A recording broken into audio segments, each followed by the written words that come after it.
विसर्ग सिद्धि मंत्र सफलता का मंत्र रामदास नारायणपुरे निवसति। रामदास नारायणपुर में निवसति माने रहता है। रामदास नारायणपुर में रहता है। सह नित्यम, सह माने वह, नित्यम माने प्रतिदिन, ब्राह्मे मुहूर्ते, ब्रह्म मुहूर्त में, प्रातःकाल 4 बजे का समय ब्रह्म मुहूर्त कहलाता है।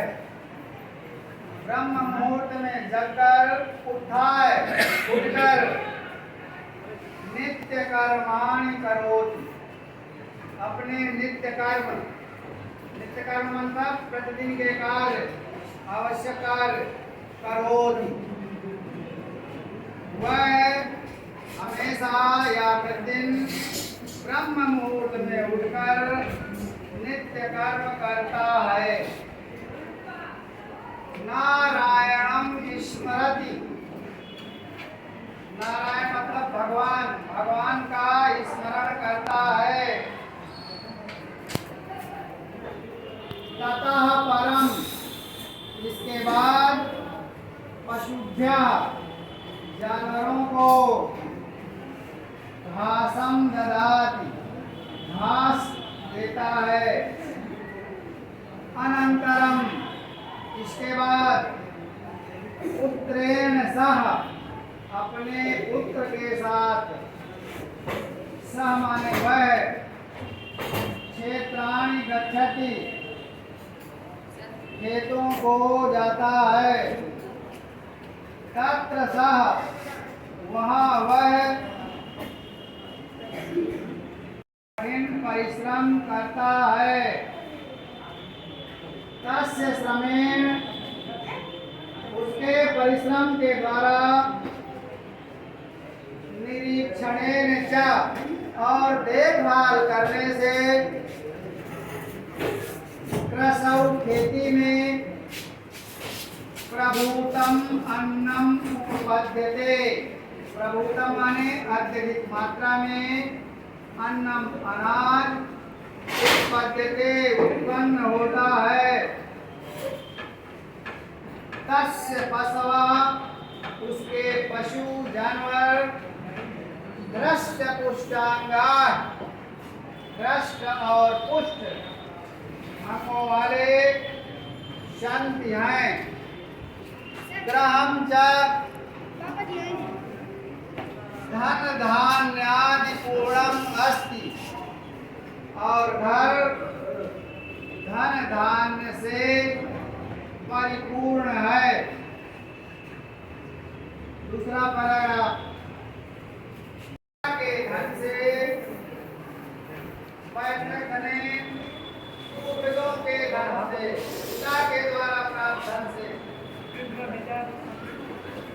धनवान धर्मदासा धनवान धर्मदास रहता है। तस्य सकलम कार्यम, उसके सभी कार्य, सेवका संपादयन, नौकर करते हैं। सेवका नाम अपेक्षा, नौकरों की लापरवाही से, उपेक्षा से, तस्य पशवा, उसके पशु, दुर्बला कमजोर, क्षेत्रेषु च, और खेतों में, बीज मात्रम अपि, बीज के मात्रा की बराबर भी, अन्नम अनाज न उत्पन्न, नहीं उत्पन्न होता है। क्रमशः धीरे धीरे तस्य पैतृक धनम समाप्तम अभवत, समाप्त हो गया। तस्य जीवनम, उसका जीवन, अभावग्रस्तम जातम, अभावों से ग्रसित हो गया। एकदा एक बार वनात जंगल से प्रत्यागत्य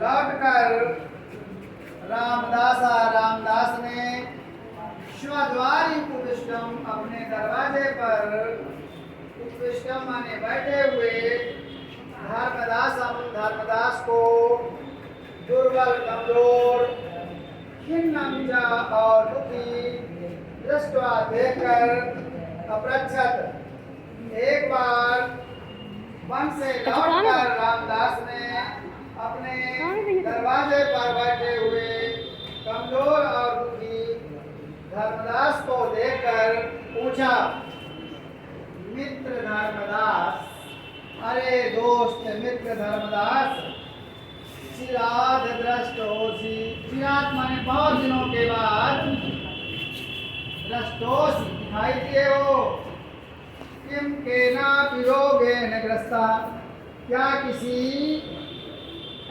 रोग से ग्रस्ता पीड़ित हो, ये न एवं दुर्बल जाता, जिससे इतने कमजोर हो गए हो। धर्मदासा प्रसन्न बदनम तम अवगत, धर्मदास ने प्रसन्न बदन माने मुख, प्रसन्न मुख वाले उससे अवगत कहा, बोला, मित्र ना हम रुग्ण, मैं रोगी नहीं हूँ, बीमार नहीं हूँ, परम लेकिन क्षीण विभव माने ऐश्वर्य, और ऐश्वर्य के नष्ट हो जाने पर, धन संपत्ति के नष्ट हो जाने पर, इदानीम इस समय अन्य संजाता, अन्य प्रकार का हो गया हूँ।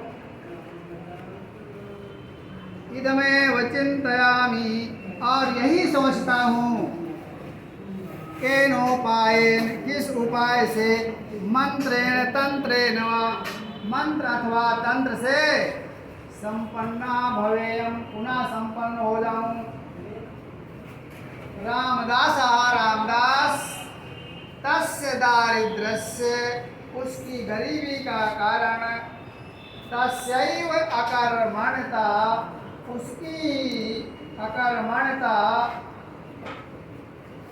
इति विचार, ऐसा विचार करके, एवं अकथयत, इस प्रकार कहा, मित्र पूर्वम केनापि दयालुना साधुना, पहले किसी दयालु साधु ने मह्यम मुझको एका संपत्तिकार का मंत्र दत्ता, एक संपत्ति प्रदान करने वाला मंत्र प्रदान किया था। यदि भगवान, यदि आप भी तम मंत्रम इच्छति, उस मंत्र को चाहते हैं, तभी तो तेन उपदिष्टम, उसके द्वारा बताए गए, अनुष्ठानम, अनुष्ठान का, आचरतु, आचरण करो, पालन करो। मित्र अनुष्ठानम, उस अनुष्ठान को जल्दी बताओ, ये न हम, जिससे मैं पुनः संपन्नम भवेयम, फिर से संपन्न हो जाऊं। रामदास बोला, मित्र नित्यं सूर्योदयात् पूर्वं उत्तिष्ठ, प्रतिदिन सूर्योदय, और अपने पशुओं की उपचर्या माने देखभाल स्वयं स्वयं करो। प्रतिदिनम च, और प्रतिदिन खेतों में कर्मकाराणाम, कार्य करने वालों के कार्याणि कार्यों को निरीक्षस्व देखो। अनेन इससे तव अनुष्ठानेन प्रसन्ना, तुम्हारे अनुष्ठान के द्वारा प्रसन्न, सह महात्मा, वो महात्मा, वर्षांते, वर्ष के अंत में, अवश्यम तुभ्यम सिद्धि मंत्र दास्यति, निश्चित ही तुमको सिद्धि मंत्र देंगे। इति, ऐसा कहा। पढ़ना पड़ेगा। विपन्नः धर्मदासः, दुखी धर्मदास संपत्तिम अभिलषन्, संपत्ति की इच्छा करता हुआ वर्षम एकम, एक वर्ष तक यथोक्तम, जैसा उसने कहा था, अनुष्ठानम अकरोत्, अनुष्ठान किया। नित्यम प्रातः जागरणे में, प्रतिदिन प्रातःकाल जगने से तस्य स्वास्थ्यम अवर्धत, उसका स्वास्थ्य ठीक हो गया, बढ़ गया। तेन नियमेन पोषिता, उसके द्वारा नियम से पाले गए पशुवा, पशु स्वस्था सबला च जाता, स्वस्थ और सबल हो गए। गावः महिष्यः च, गायें और भैंसें प्रचुरम दुग्धम अयच्छन्, अधिक मात्रा में दूध देने लगी। तदानीं तस्य कर्मकराः, तब उसके काम करने वाले अपि भी कृषि कार्य सन्नद्धा है, खेती के काम में लगे रहते थे। अतः इसलिए तस्मिन् वर्षे, उस वर्ष, तस्य क्षेत्रेषु, उसके खेतों में प्रभूतम अन्नम उत्पन्नम, अत्यधिक मात्रा में अनाज उत्पन्न हुआ। गृहं च धन धान्यम पूर्णम जातम, और घर धन और धान्य से भर गया।